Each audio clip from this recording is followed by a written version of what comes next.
So I want to thank the organizers, Mihao and Simon, for organizing this wonderful workshop and for inviting me here today. So, what I'll be telling you in the next 25 minutes is about a new platform for quantum science that is based on molecules trapped inside programmable optical tweezer arrays. And for what I'll be telling you, there will be no short range interacting physics. It will be all about dipolar interactions between isolated single molecules held in separate optical tweezer traps. The story I want to tell you about today is actually a story about going from two interacting molecules into the world of many. And in particular, I want to tell you a little bit about some of the fun many body physics we can do in the context of quantum simulation and also quantum metrology. So I'll be very brief with motivating why we want molecules and optical tweezer traps. The bulk of my talk will be on using several of these interacting molecules in a 1D setting to study prototypical interacting spin models. And towards the end, if I have time, I'll tell you a little bit about quantum metrology with these interacting molecular systems.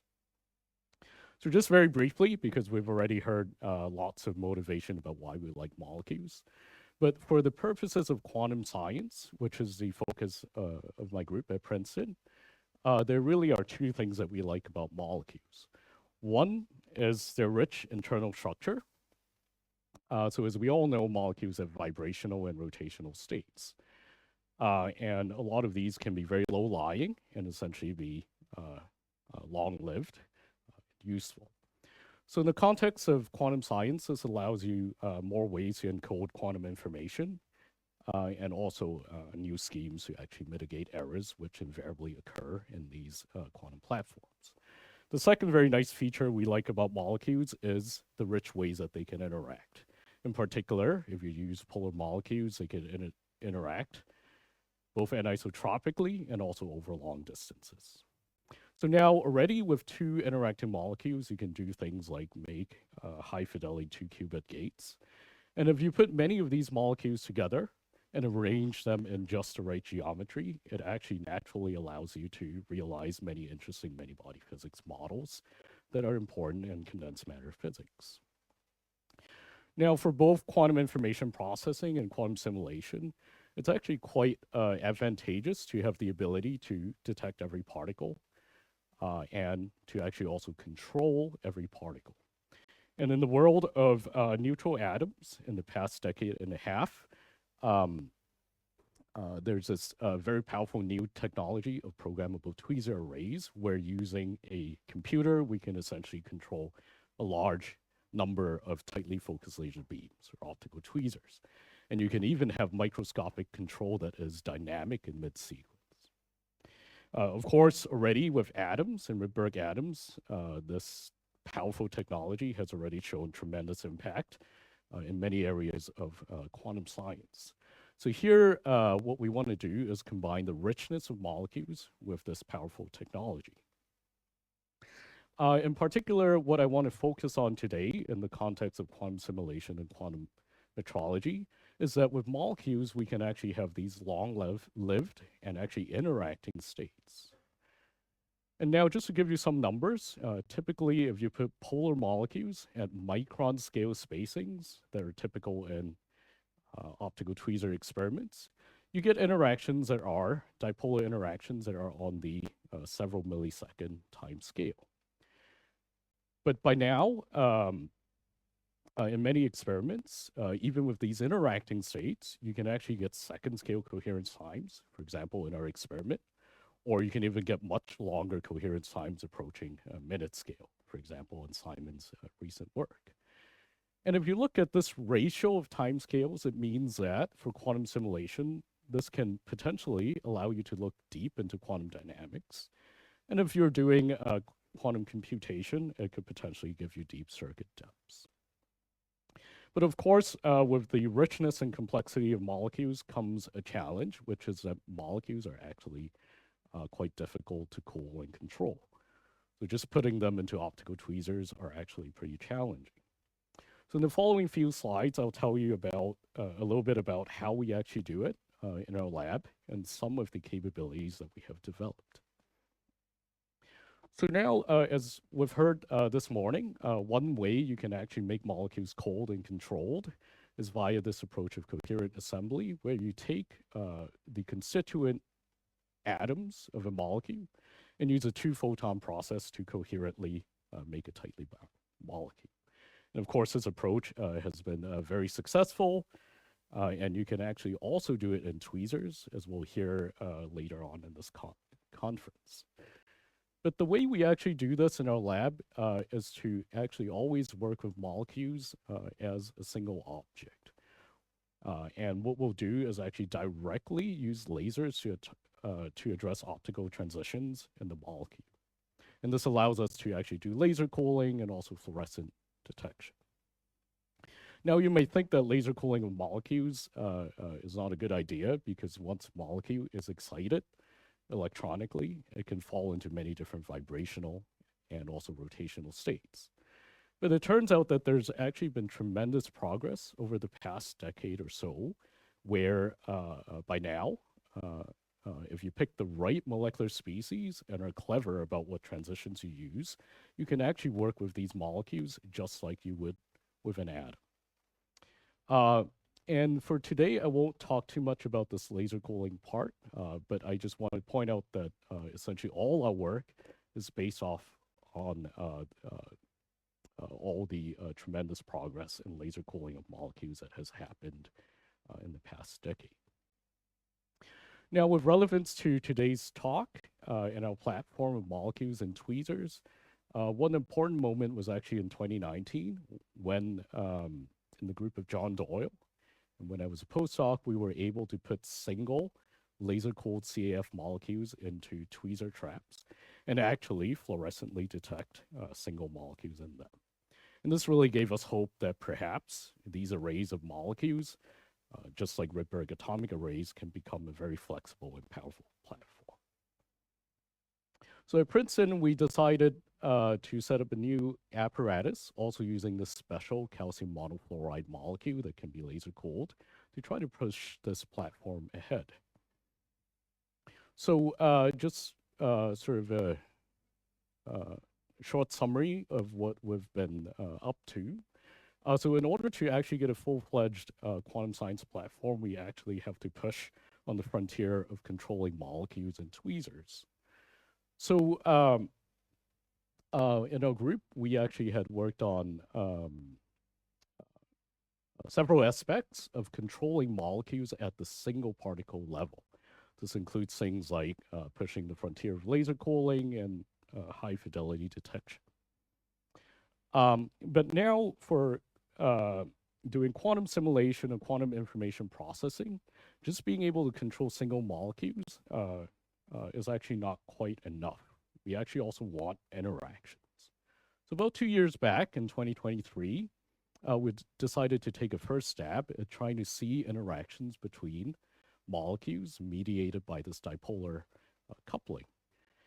We're very happy to actually be able to see, for the first time, coherent interactions between spatially separated and isolated molecules.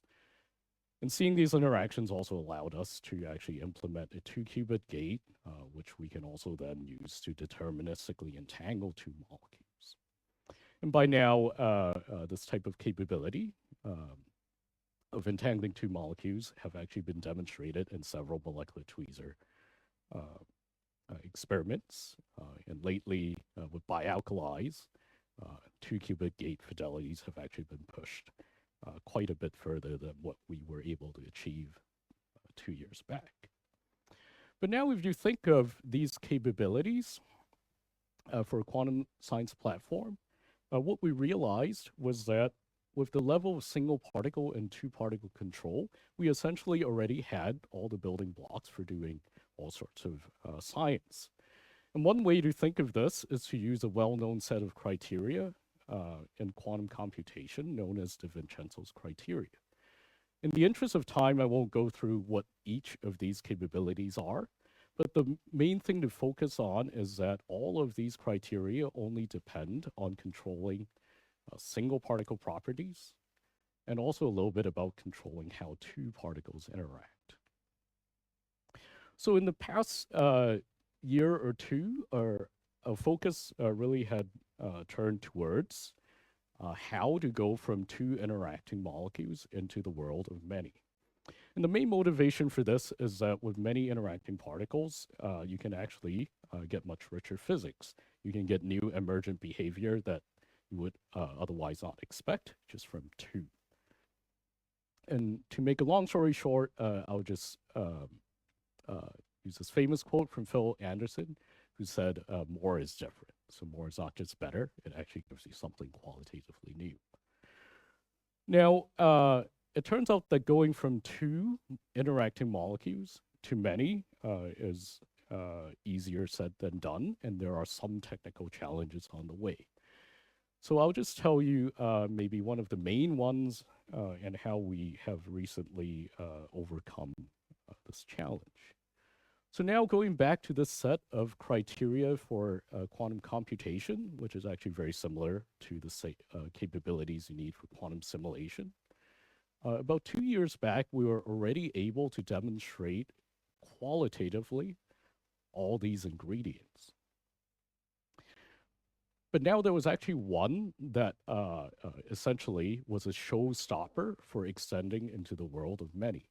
And this had to do with our ability to put all the molecules into a single internal state. In this case, into a single quantum, single hyperfine state of the molecule. And the reason of this is that if we put these CAF molecules inside these tightly focused and deep optical traps, at least in our case, it turns out that you get very strong vector and tensor light shifts that actually substantially affect the selection rules that one requires in optical pumping. And the best we could do about 2 years back was about 80%. Now, if you are interested in looking at interacting systems, specifically in 1D, 80% is actually not good enough. Because if you have a molecule that is in the wrong state, it essentially doesn't really interact in the right way with its neighbors. So these defects essentially disconnect your 1D system into isolated puddles and substantially affect the physics. So essentially, 80% of filling is not really good enough for dipolar physics in 1D, and we want to go higher. Of course, we tried very hard to improve all technical aspects of the experiment. And with some hard work, by now we can actually get to 99.5% internal state purity. And overall, we can actually prepare molecules in the right state and also in the right place with about 95% fidelity. And this actually opens the door to look at perfectly prepared systems of up to 10 particles and still have enough data rate. Now, one of the sort of qualitatively new things that we have done to push this fidelity higher and overcome the challenges of, for example, optical pumping is to do what we call error detection and feedback. So the idea is that in these optical tweezer systems, we can actually go inside and look at which site has a molecule that is incorrectly prepared.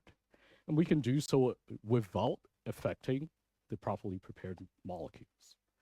Essentially, we can do this Maxwell-Demon type approach, where by projective measurement, we remove the entropy associated with the random internal state. And this allows us to actually buy robustness in addition to this higher fidelity. So now, with this in mind, we can now move on to talking about some of the many-body physics that we can see. But before I talk about that, let me quickly tell you how the experiment works in practice. So we start with laser-cooled molecules in a MOT. Through some acrobatics and laser cooling, we get them into optical tweezer traps. This loading process is typically random. So then we can look at which sites are occupied and then rearrange them. Then we can do our new internal state preparation sequence, optionally removing the defects, and then do whatever experiment we want. At the very end of this, we actually can fully read out the state of our system. So we can read out what internal state the system is in, and also identify defects. And this essentially allows us to post-select for perfectly prepared samples. So now let's get on with what we can see with several interacting molecules. So we now have chains of, let's say, order 10 molecules. So now let's talk a bit about what specific interactions we have. So as we've heard earlier from Tim, if you have molecules that are polar, they interact via this dipolar interaction. And in our case for today, we'll actually pick two internal states of the molecule to implement essentially a spin 1/2 system. We'll select one molecule from the ground rotational state, n equals 0, and one from the first excited rotational manifold. Now we'll use the labels up and down to describe these two states. So what the dipolar interaction does is that it allows molecules to exchange rotational excitations. So if I have two molecules in the configuration down-up, it can resonantly swap with the configuration up and down. In spin 1/2 language, this is nothing more than S minus S plus S minus, where the prefactor depends on 1 over the separation cubed. You can actually also rewrite this as Sx plus Sy Sy, realizing a very famous model in quantum magnetism known as the XX model. So this is sort of our native interaction when we isolate our system to these two levels. But it turns out that if you just have XX interactions, this problem is actually mappable just to non-interacting fermions. So in 1D, the physics is actually quite simple. So to really enrich the physics that we can explore, we also recently implemented Fouquet Hamiltonian engineering, which Tim had mentioned. And the idea here is that we can actually apply periodic pulses of spin rotations to our system. And if you take the time average Hamiltonian, you actually get new terms like this Ising SC term. And this actually allows us to implement both XXZ models and also XYZ models where each of these terms are actually different. And these really are models that are important in the study of quantum magnetism and certain types of strongly correlated matter. Now, one thing I want to point out is that for our platform of molecules and tweezers, it turns out that Fouquet engineering is particularly favorable. And the reason is because we can do these single qubit or single spin rotations extremely rapidly on the microsecond scale, which is something like 1,000 times faster than the intrinsic dipolar interaction. So we can do lots of these pulses such that the average Hamiltonian picture is actually true. So in the language of quantum computation, you can think of this as doing digital quantum simulation where the Trotter errors are extremely small. So now that we have these XXZ and XYZ models and we have order 10 particles, let's ask what kind of experiment we want to do. So the first thing we want to ask is, in the limit of not two particles, but many particles, whether the system still remains coherent. Now, the simplest experiment we can do is essentially start with a chain with all the molecules in the down state and just flip one of the spins to the up state. We can do so by applying a light shift along with a microwave pulse. So what you now expect, instead of flip-flop dynamics, is that this single spin excitation can move left or right at each step. So essentially, we can have quantum walks of the single spin inside this chain. So we can go to the experiment and look at the average spin density. So here, what I show you is a site-resolved and time-resolved measurement, where blue means spin down and yellow is spin up. We put the spin up in the middle of the chain, and then we can just run the movie forward. And what we see is indeed that this excitation performs a quantum walk, and if you squint, you can sort of see this excitation bounce off the edges and continue. And we were quite happy when we saw this because it means that now we have coherent dynamics in the limit of many. And specifically, we have something like 10 to 20 hops where we can still see coherent dynamics. And of course, one can now do all sorts of flow case sequence and show that this coherence is preserved. But now let's get to something a little bit more non-trivial. Let's look at the effect of this Ising interaction that we can turn on simply by using Fouquet driving. Now, to make a long story short, you can actually see something non-trivial when the Ising term is strong enough. If in your chain of spin polarized particles, you flip two of the spins right next to each other, the Ising interaction can actually bind the two spins together so they hop as one. And this is so-called Magnon bound states that are present in all sorts of XXZ models. So we can go to the experiment and see whether this occurs or not. So again, here I'll show you an average site resolved measurement as a function of time. So we start two spins flipped right next to each other, and then we just see what happens. If you look at the average density, even at strong Ising strains, you can't really tell if anything special is actually happening. But in tweezer systems and also in microscopes, one of the very powerful capabilities is that you get single snapshots of the experiment. So instead of looking at average quantities, what I can do is look at each snapshot and ask how far apart the two spins are. So in this histogram, initially the two spins are one apart because that's where we started it. Now we can see indeed that at strong Ising strains, the two spins actually remain bound together. They stay close to each other and move as one unit. So in the interest of time, I won't talk about how the composite object moves, but more or less it's a direct observation of these two Magnon bound states. And similar physics have actually recently been seen in other quantum platforms such as trapped ions and superconducting circuits. Now I have phrased this Ising interaction in terms of binding two spin excitations together.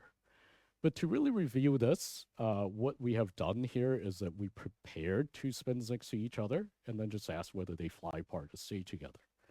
Now we can go one step further and ask, can we go to models where these bound pairs are actually created dynamically? And it turns out that in our way of engineering Hamiltonians, this can be easily done. All you have to do is simply make the Jx and Jy terms different by using a different Fouquet sequence. Now, once you do that, what you get is a new term that is essentially s plus squared and s minus squared. And this is nothing more than a term that flips pairs of spins from down to up and up to down. So you can think of this as pair creation and annihilation. So even starting with the simplest spin polarized state, we should see pairs of spins getting flipped and generated out of this vacuum state. So we can again go to our experiment and look at the average spin density. We start everything in down. Indeed, the system depolarizes. Now you might say that seeing something depolarize is not very exciting because maybe my system is just not working.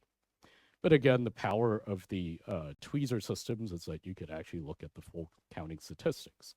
I can ask how many spin-ups there are in my system.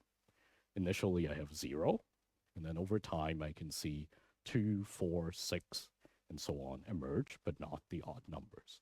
So there's sort of direct observation of this pair creation annihilation process and its associated modified conservation law. You can also show that this process is actually coherent. We can have pairs pop out of the spin polarized background and actually go back in. So we can see also the annihilation process. So we don't really have time to talk more about the physics, but the take-home message is that with these simple and non-mean field dynamics experiments, we can now see that these interacting molecular arrays are actually a good platform for exploring these types of XXZ and XYZ models. So now in the final 2 minutes, let me switch gears a bit and tell you about another aspect of quantum many-body physics, which is its application to quantum metrology. So specifically, I'll be focusing on so-called quantum-enhanced metrology, where the central question is, can we make use of many-body entanglement to measure better? If you can do so, then it will have impact both on sensing, timekeeping, and also searches for new fundamental physics. Now, the answer to this question is actually yes. And over the past 25 plus years, in the world of trapped ions and neutral atoms, there's actually been numerous experiments demonstrating quantum enhanced metrology. So here, the vertical axis is the metrological gain, which tells you how much better than the standard quantum limit you could do. So this actually is an inexhaustive list of all the experiments in atomic systems. So the simple question I want to ask today is, can we put molecules on this map? Now, there are many ways to actually have many-body entangled states that actually show metrological enhancement. The type that I'll focus on today is something called spin squeeze states, which actually have been known theoretically for more than 30 years. The idea here is that if you have many spin 1/2 systems, you can add all the spins up to form the collective spin. And on this collective block sphere, you can see the quantum projection noise of this large spin. Now, if you create just the right type of many-body entanglement, it turns out you can trade off this quantum projection noise between two orthogonal axes. So you can actually squeeze along the relevant direction that you want to measure at the expense of some anti-squeezing in the direction that you don't care about.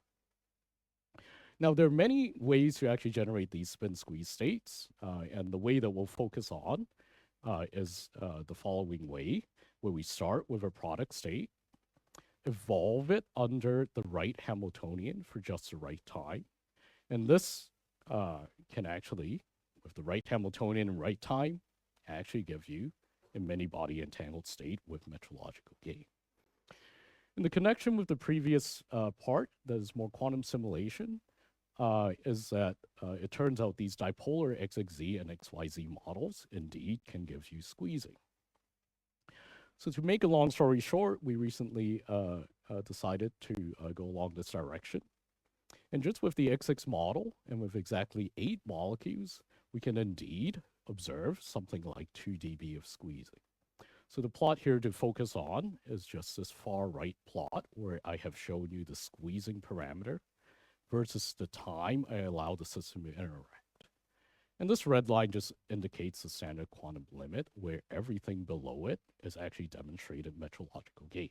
So you really are winning by using these squeeze states. So here you can see that if we stop at 5 milliseconds, we indeed are about 2 dB below the SQL. So now we can actually go back to this simple question, can we put molecules on the map? So now instead of talking about atomic systems, we can say quantum enhanced metrology with atomic and molecular systems. And on this map, we're somewhere here with about 10 particles and a little bit less than 3 dB of squeezing. Of course, we want to get more gain and also eventually go to much larger system size. We kind of want to go to this far upper right corner. So there's more interesting physics with spin squeezing that I don't have time to get to. But just to summarize what I've attempted to tell you today, I've told you a little bit about work on this platform of laser-cooled molecules inside tweezer arrays and the story of going from 2 to many. I've told you about some of the simple but non-mean field dynamics experiments that we can see in these systems, and I talked a little bit about spin squeezing. Looking ahead, we are very excited to, of course, go to larger systems, explore new geometries, and use more states in the molecule to explore even more interesting many-body models. And with that, I come to my last slide. I really want to thank and acknowledge the people that have been behind the work that I presented. In particular, my grad students, Cheuk, Connor, and Callum, and also my postdoc, Sing Yan. For the spin squeezing work, I also want to acknowledge our fantastic team of theory collaborators from Anna Maria Ray's group, who have really been helping us quantitatively understand our spin squeezing data.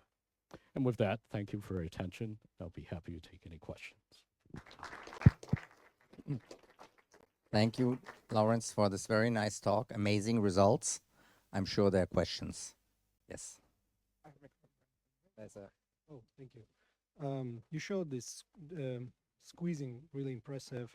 So how does that compare with, let's say, truncated Wigner or exact diagonalization simulations? Do you have any theory comparisons? So let me go back to this plot. So we're actually in a small enough system that we can do exact diagonalization. So here, the solid line is actually theory without assuming any decoherence or defects.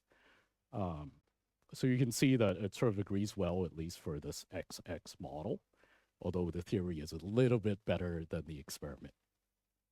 Okay, now with the other models, then the imperfections actually. So basically with larger more apparent. systems, you will be able to actually see how much you can go quickly beyond the limits for exact diagonalization, and then you can also explore the quality of approximate methods.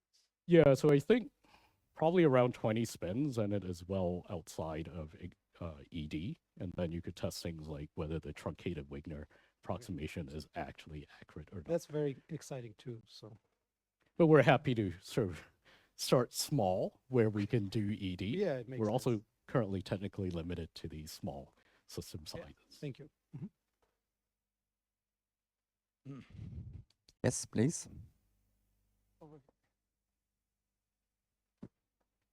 In your Tweezer arrays, do you have an ability or do you have any disorder, on-site disorder?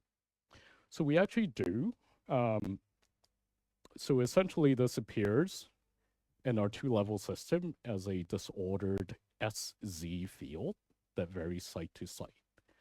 But one of the things that I didn't get time to tell you about is that our flow case sequences actually echo out this disorder. Essentially, sort of built into our design sequences, such that this inhomogeneous SC field averages to a good approximation to 0.